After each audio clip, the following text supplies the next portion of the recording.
Striker ने ball ध्रुव को पास की तो ध्रुव तेजी से बॉल को लेकर डी के अंदर घुस गया। ध्रुव ने बॉल दूसरे स्ट्राइकर को पास की और उसने गोल पर अटेम्प्ट कर लिया, लेकिन पीयूष ने बड़े आराम से गोल को रोक दिया। डिफेंडर ने इसी बीच बॉल को क्लियर कर दिया और ध्रुव का एक अटैक फेल हो गया। इसके बाद दोनों ही टीमों की तरफ से बराबर अटैक जारी रहे। अगले 10 मिनट तक कोई गोल देखने को नहीं मिला। ऐसा लग रहा था कि अचानक से स्टेट मैनेजमेंट कॉलेज की टीम का लेवल बढ़ गया हो और वो बराबरी से सेंट ग्रेवर्स को टक्कर दे रहे थे। जहां लोगों की भीड़ इस मैच को देखकर खुश थी, वहीं कुछ लोग इस बात से बिल्कुल भी खुश नहीं थे। सेंट ग्रेवर्स के फैन भी ये देखकर बहुत हैरान थे कि इतनी अच्छी टीम आखिर स्टेट मैनेजमेंट कॉलेज की मामूली टीम से कैसे खेल नहीं पा रही थी।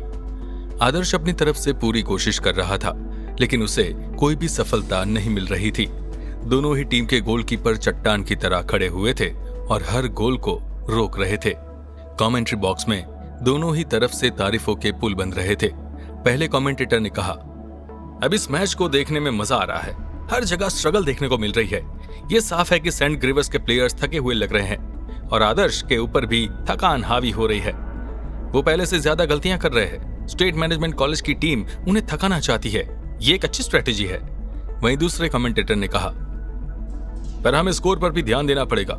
मैच खत्म होने में 20 मिनट का समय बचा है और अभी तक स्टेट मैनेजमेंट कॉलेज के पाले में सिर्फ 2 गोल है। उन्हें कुछ ना कुछ करना होगा, वरना यह मैच उनके हाथ से चला जाएगा। टीम में थोड़े से बदलाव से कमाल का परफॉर्मेंस देखने को मिल रहा है और ये बात काबिले तारीफ है। हमें उम्मीद नहीं थी कि स्टेट मैनेजमेंट कॉलेज के नए प्लेयर्स इतने शानदार होंगे। मुझे पूरी उम्मीद है कि इस मैच के बाद स्टेट मैनेजमेंट कॉलेज की टीम को कई टूर्नामेंट खेलने के लिए ऑफर आएंगे और इस नए प्लेयर को तो शायद कोई स्पॉन्सर सामने से अप्रोच करे। आज तो सोशल मीडिया पर ध्रुव कामत का नाम छाया रहेगा। ये बात तो 101% कंफर्म है।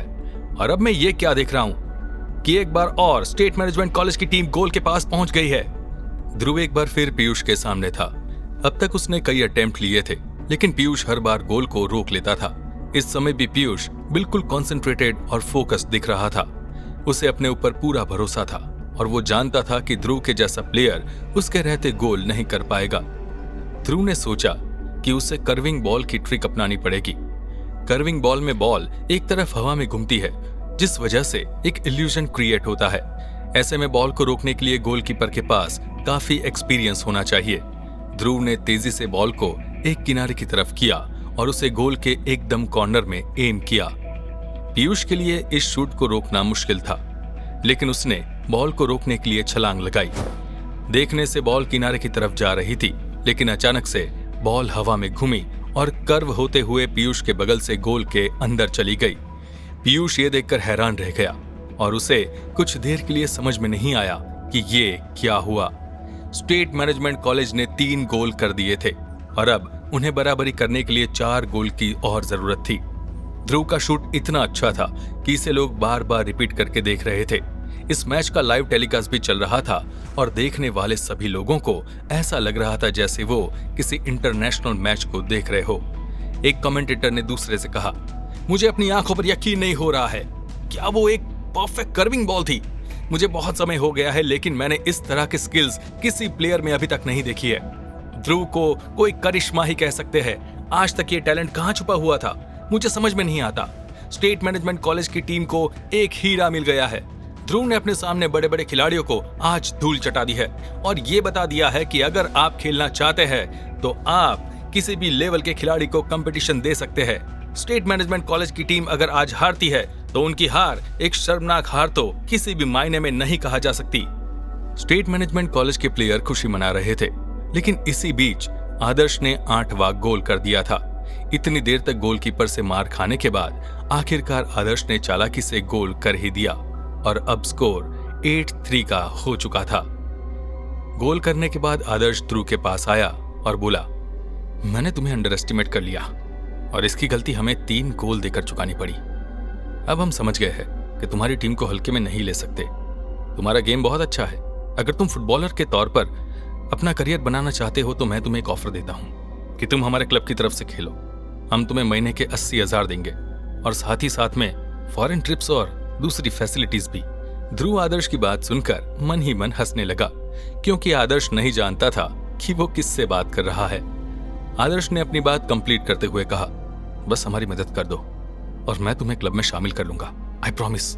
इतना अच्छा मौका हर किसी को नहीं मिलता, लेकिन मैं खुद तुम्हें यह मौका दे रहा हूं। यह सच था कि ध्रुव को वहां खेलते हुए देखकर बहुत से लोग उसके लिए लालची हो रहे थे और उसे अपनी अपनी टीम में शामिल करना चाहते थे। सेंट ग्रेवर्स के लिए टीम सिलेक्टर्स भी वहां थे और अपनी तरफ से पूरी कोशिश करने वाले थे।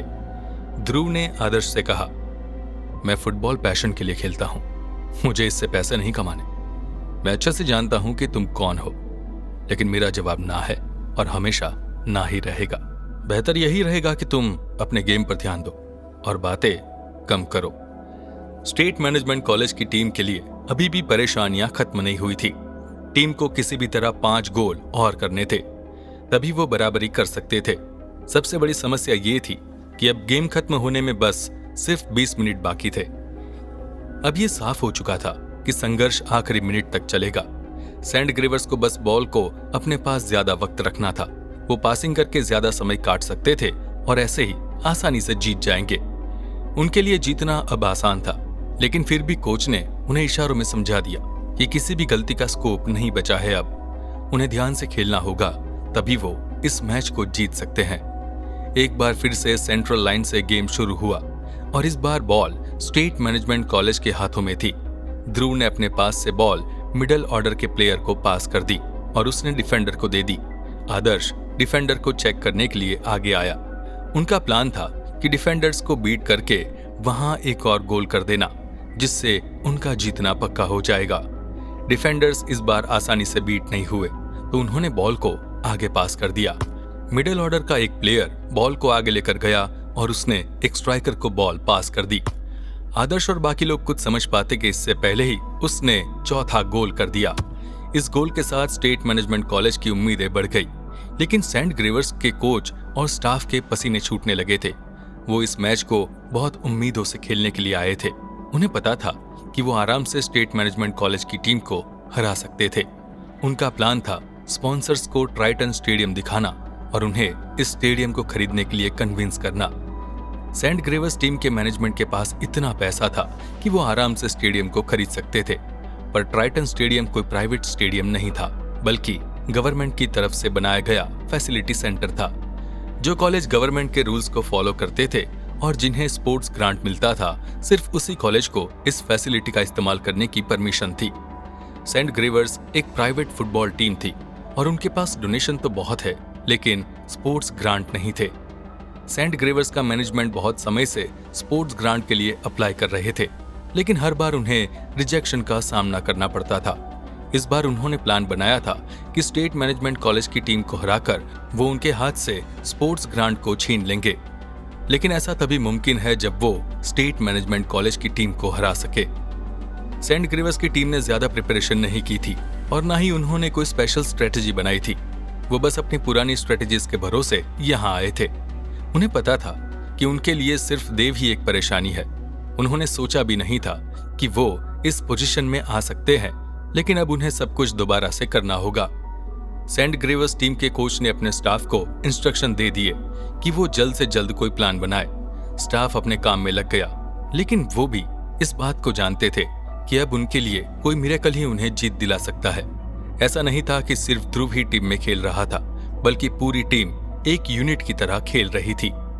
कोच ने डिसाइड किया कि अब वो उन लोगों की गलती का इंतजार करेंगे, तभी उन्हें मौका मिल सकता है। स्टेट मैनेजमेंट कॉलेज की टीम अभी गोल से काफी दूर थी। उन्हें 3 गोल करने थे और उसके बाद भी उन्हें पेनल्टी शूटआउट में कम्पीट करना था। ये बात अब साफ हो गई थी कि ये मैच पेनल्टी शूटआउट तक ही जाकर खत्म होगा। तभी एक कमेंटेटर ने कहा, फुटबॉल में ऐसा कम ही होता है जब पेनल्टी शूटआउट से मैच खत्म होता है। इस पॉइंट तक पहुंचने के लिए दोनों टीमों को बराबर का खेल दिखाना पड़ता है और आप सभी दर्शकों ने इस बात को देख लिया है कि सेंट ग्रेवर्स की टीम और स्टेट मैनेजमेंट कॉलेज की टीम में कोई खास अंतर नहीं है। स्टेट मैनेजमेंट कॉलेज की टीम उनके लेवल की टीम को भी टक्कर दे सकती है। स्टेट मैनेजमेंट कॉलेज की टीम में एक नया उत्साह था और उन्हें बस किसी तरह गोल को बराबर करना था। डिफेंडर्स ने डिसाइड कर लिया कि अब उन्हें फिजिकली खेलना पड़ेगा। उन्हें कुछ भी करके उनके फॉरवर्ड खेल रहे खिलाड़ियों को चोट पहुंचानी होगी, तभी वो गेम में वापसी कर सकते हैं। गेम एक बार फिर सेंट्रल लाइन से शुरू हुआ और इस बार बॉल सेंट ग्रेवर्स के हाथ में थी। सेंट ग्रेवर्स की टीम ने डिफेंडर्स को पास कर दी और वो लोग आपस में बॉल को पास करने लगे ताकि टाइम काट सके। स्टेट मैनेजमेंट के खिलाड़ियों ने डिफेंडर्स को चेक कर लिया और उनका मकसद था पास को इंटरसेप्ट करके मूवमेंट बनाना। इस बार सेंट ग्रेवर्स के खिलाड़ियों ने कोई गलती नहीं की, इसलिए उनके लिए बॉल इंटरसेप्ट करना मुश्किल हो गया था। डिफेंडर्स ने बॉल को डायरेक्ट फॉरवर्ड खेल रहे खिलाड़ियों को पास कर दिया। बॉल आदर्श के पास थी और वो डिसाइड कर रहा था कि वो गोल पर अटेम्प्ट ले या नहीं। आदर्श ने इस बार खुद गोल करने के बजाय एक दूसरे फॉरवर्ड खिलाड़ी को बॉल पास कर दी और उसने पूरी ताकत से बॉल को शूट किया। बॉल गोल के अंदर चली गई और इसी तरह स्टेट मैनेजमेंट कॉलेज के लिए एक बार फिर परेशानी खड़ी हो गई। सेंट ग्रेवर्स के खिलाड़ी जश्न मना रहे थे क्योंकि जब स्टेट मैनेजमेंट कॉलेज के पास वापसी करने के लिए सिर्फ 19 मिनट बचे थे, इतने कम समय में उन्हें 4 गोल करने थे। क्या स्टेट मैनेजमेंट कॉलेज की टीम हार जाएगी या फिर सच में ध्रुव कोई करिश्मा करके दिखाएगा? जानने के लिए सुनते रहिए।